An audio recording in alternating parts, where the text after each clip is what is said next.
বিরাট কোহলির নামের পাশে কী বা ছিল না শুধু আইপিএলের একটা শিরোপা, সেটারও আজ অবসান ঘটল।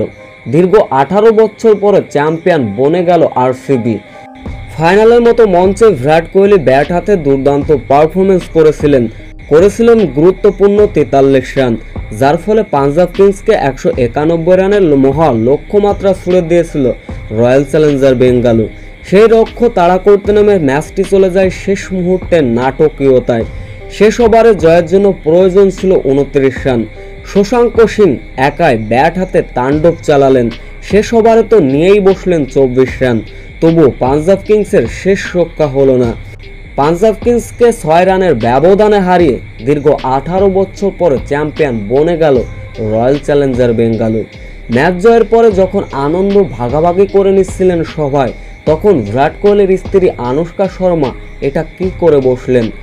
পরপুরুষ সল্টকে জড়িয়ে ধরলেন, মোলাকাত করলেন, যা দেখে বিরাট কোহলির রিয়াকশনটা ছিল রাগান্বিত, যা কোনোভাবেই মেনে নিতে পারেননি বিরাট কোহলি।